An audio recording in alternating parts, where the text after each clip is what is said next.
دوستو جیسا کہ آپ اور ہم سب جانتے ہیں کہ اسلام کے آخری پیغمبر یعنی کہ حضرت محمد مصطفیٰ صلی اللہ تعالی علیہ وآلہ وسلم جو کہ اسلام کے آخری پیغمبر ہیں، ان کی جیونی، ان کی بایوگرافی ایک ایسی بایوگرافی ہے جس سے ہر انسان کو بے شمار نصیحتیں اور بے شمار بہت اچھی اچھی باتیں حاصل ہوتی ہیں، جن پر اگر انسان عمل کر لے تو وہ ایک بہت ہی کامیاب اور سچا انسان بن سکتا ہے۔ جس طرح کی کئی لوگوں نے ان کو فالو کر کے اپنی اپنی زندگیوں میں اپنی اپنی منزلیں بھی پائی اور کامیابی ان کے قدم چومنے لگی۔ دوستو جیسا کہ آپ اور ہم سب جانتے ہیں کہ اسلام ایک سچا مذہب ہونے کے ساتھ ساتھ ایک ایسا مذہب ہے جو انسان کو سیدھی راہ بتاتا ہے اور صحیح طریقے سے زندگی گزارنے کا ایک طریقہ بھی بتاتا ہے۔ اگر آپ لوگوں میں سے کسی نے بھی حضرت محمد مصطفیٰ صلی اللہ تعالی علیہ وآلہ وسلم کی بایوگرافی پڑھی ہوگی یا پھر آپ نے بایوگرافی سنی ہوگی تو آپ سبھی لوگ یہ بات بڑی اچھی طریقے سے جانتے ہوں گے کہ اسلام کے آخری پیغمبر حضرت محمد مصطفیٰ صلی اللہ تعالی علیہ وآلہ وسلم دنیاوی طور پر پیشے سے ایک تاجر کا کام بھی کیا کرتے تھے، یعنی کہ ایک ایسے بزنس مین بھی ہیں کہ جنہوں نے اپنی زندگی میں وقتاً وقتہ سمے پر الگ الگ موڑ پر بزنس کیا، تجارت کی، خاص طور سے 40 سال کی عمر سے پہلے، یعنی کہ اس وقت تک کہ جب تک انہوں نے نبوت کا اعلان تمام لوگوں کے سامنے ظاہری طور پر نہیں کر دیا تھا اور بظاہری طور پر لوگوں کو اسلام میں داخلہ کرنا نہیں شروع کیا تھا، تو اس دور میں آپ حضرت محمد مصطفیٰ صلی اللہ تعالی علیہ وآلہ وسلم پورے قریش مکہ میں اور پورے مکہ شہر میں ہی ایک بزنس مین کے طور پر جانے جاتے تھے، اور وہ بھی ایک ایسے تجارت کرنے والے، ایک ایسے ویاپاری، ایک ایسے بزنس مین جو کہ بڑے ہی شاندار، زبردست، اتنے ایماندار اور صادق اور اتنے دیالو، اتنے دیانتدار تھے کہ دور دور تک ایسی شخصیت کی مثال اس دور میں جب آپ نے نبوت کا اعلان بظاہری طور پر نہیں کیا تھا تب بھی ایسی مثال کہیں پر دور دور تک دکھائی ہی نہیں دیتی تھی۔ یہی وجہ تھی کہ اس دور میں مکہ شریف میں رہنے والے جو لوگ تھے انہوں نے حضرت محمد مصطفیٰ صلی اللہ تعالی علیہ وآلہ وسلم کی ان خوبیوں کو پہچان کر، ان سکلز کو دیکھ کر آپ صلی اللہ تعالی علیہ وآلہ وسلم کو صادق اور امین جیسے بڑے بڑے القابات سے پکارا کرتے تھے۔ ایسے بڑے بڑے نام انہوں نے آپ صلی اللہ تعالی علیہ وآلہ وسلم کو نبوت کے اعلان بظاہری طور پر کرنے سے پہلے ہی دے دیے تھے۔ ایون ایسے ماحول اور ایسے دور میں کہ جب کسی بھی انسان پر مال و دولت کو لے کر بھروسہ کرنا مشکل ہی نہیں بلکہ ایک طرح سے ناممکن تھا، تو دوستوں اسی دور میں حضرت محمد مصطفیٰ صلی اللہ تعالی علیہ وآلہ وسلم نے لوگوں کی سوچ کو بدل دیا، اور مکہ کے بڑے بڑے مال و دولت رکھنے والے لوگ جو کہ بہت امیر ترین خاندانوں سے تھے اور بہت مال و دولت رکھتے تھے، انہوں نے اپنی مال و دولت، اپنی امانتیں، اپنی قیمتی چیزیں حضرت محمد مصطفیٰ صلی اللہ تعالی علیہ وآلہ وسلم کے پاس بطور امانت رکھنا شروع کر دی۔ کہیں پر بھی جاتے تو آپ صلی اللہ تعالی علیہ وآلہ وسلم کے پاس رکھ کر امانتیں جایا کرتے تھے، اور آپ تو صادق اور امین ہیں، اسی لیے لوگ آپ پر اپنے آپ سے زیادہ بھروسہ کرتے تھے، اور ان امیر ترین لوگوں کو یہ بھی بھروسہ تھا کہ مکہ کا کوئی بڑے سے بڑا انسان ہمیں دھوکہ دے سکتا ہے، ہمارے ساتھ چیٹ کر سکتا ہے، دھوکہ کر سکتا ہے، سوائے حضرت محمد مصطفیٰ صلی اللہ تعالی علیہ وآلہ وسلم کے، جن کا نام اس وقت محمد ابن عبداللہ صلی اللہ تعالی علیہ وآلہ وسلم تھا۔ اور دوستوں آپ کی جانکاری کے لیے ہم آپ کو بتا دیں کہ اسلام کے آخری پیغمبر یعنی حضرت محمد مصطفیٰ صلی اللہ تعالی علیہ وآلہ وسلم کے اگر پہلے نکاح کی بات کریں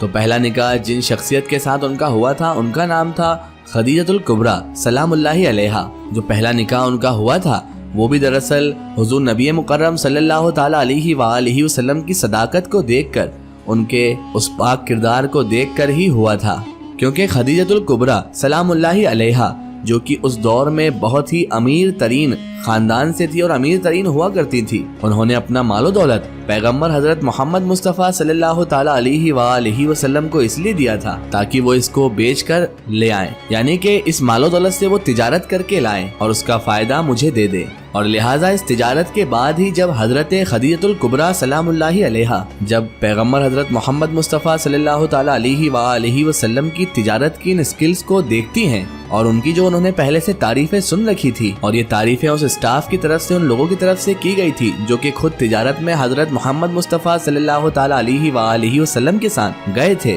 تو یقینی طور پر حضرت خدیجہ الکبریٰ سلام اللہ علیہا بہت زیادہ حیران ہو گئی تھی آپ کی صداقت اور آپ کی ایمانداری کو اور آپ کی سکلز کو دیکھ کر، اور وہیں سے ماں خدیجہ الکبریٰ سلام اللہ علیہا बहुत ज्यादा इंस्पायर हो गई थी हुजूर नबी मुकर्रम सल्लल्लाहु ताला अलैहि वालैहि वसल्लम से, और उसके बाद ही हजरत खदीजतुल कुबरा सलामुल्लाहि अलैहा ने निकाह का पैगाम हजरत मोहम्मद मुस्तफ़ा सल्लल्लाहु ताला अलैहि वालैहि वसल्लम को भेज दिया था। मगर दोस्तों ये तो सब वही बातें हैं जो हजरत मोहम्मद मुस्तफ़ा सल्लल्लाहु ताला अलैहि वालैहि वसल्लम की तिजारती जिंदगी से, व्यापारी जिंदगी से जुड़ी हुई हैं। लेकिन आज की इस वीडियो में दोस्तों हम आपके लिए जो जानकारी लेकर आए हैं, जो चीज हम आपको इस वीडियो में आज दिखाने वाले हैं, वो यकीनी तौर पर आप लोगों को हद से ज्यादा हैरान कर देगी। स्क्रीन पर आप लोग इस वक्त जो तस्वीर देख रहे हैं दोस्तों, ये तस्वीर दरअसल किसी ऐतिहासिक इमारत या फिर ऐतिहासिक खंडर की नहीं है, बल्कि ये तो एक ऐसी मार्केट यानी कि एक ऐसे बाजार की है दोस्तों, कि जो मार्केट, जो बाजार हमारी दुनिया में सैकड़ों नहीं बल्कि हजारों साल पहले हुआ करती थी।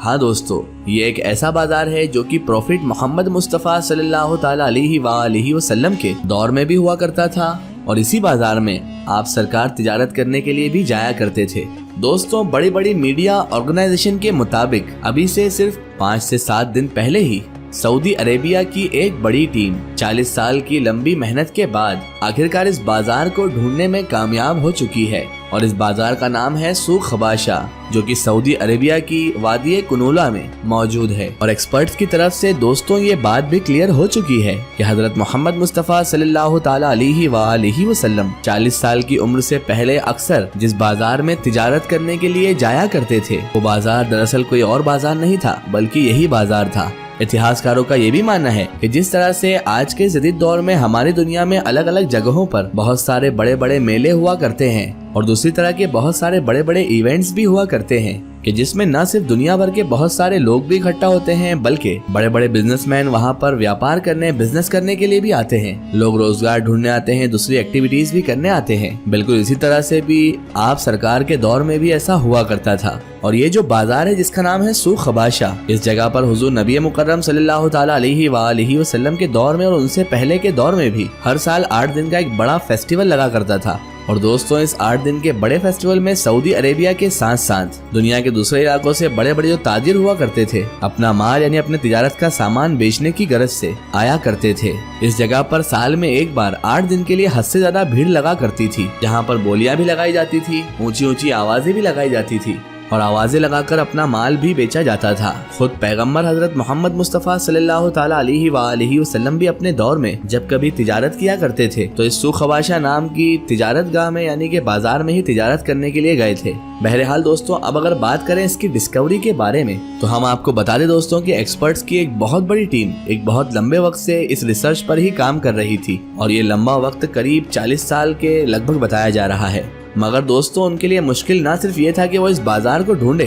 बल्कि इसके साथ साथ इससे जुड़ी हुई हर चीज की तलाश भी करें, यानी कहाँ पर क्या काम हुआ करता था, इस बाजार से कौन सी सड़कें कहाँ पर जाती थी, ताकि फिर हर चीज के तार एक दूसरे से जोड़े जा सकें। बहरहाल दोस्तों इतिहासकारों के मुताबिक इस मार्केट का जिक्र न सिर्फ हजरत मोहम्मद मुस्तफ़ा सल्लल्लाहु ताला अलैहि वालैहि वसल्लम की जिंदगी में बार बार मिलता है, बल्कि वो एक्सपर्ट्स जिन्होंने इस पर बहुत अच्छी रिसर्च की है, यानी इसको ढूंढा है, उन्होंने आगे ये भी बताया कि ये जो मार्केट है और इसमें जो फेस्टिवल लगा करता था, यानी कि 8 दिन का एक बड़ा फेस्टिवल जो हर साल लगता था, वो दरअसल 197 हिजरी तक बाकी रहा था, यानी कि 813 ईस्वी तक ये फेस्टिवल बाकी रहा था। मगर 813 ईस्वी के बाद ये सारी चीजें यहाँ से धीरे धीरे खत्म हो गई, और फिर एक वक्त वो आ गया था जब ये मार्केट पूरी तरह से हम लोगों की नजरों से ओझल हो गया था। लेकिन दोस्तों अब एक लंबी मेहनत के बाद एक बार फिर से इस मार्केट को सैकड़ों सालों के बाद ढूंढ लिया गया है, और ये सऊदी अरेबिया के लिए एक बहुत बड़ी कामयाबी भी है। फिलहाल दोस्तों आज की इस वीडियो में बस इतना ही। अगर ये वीडियो आपको पसंद आई है तो इसे ज़्यादा से ज़्यादा शेयर कीजिए,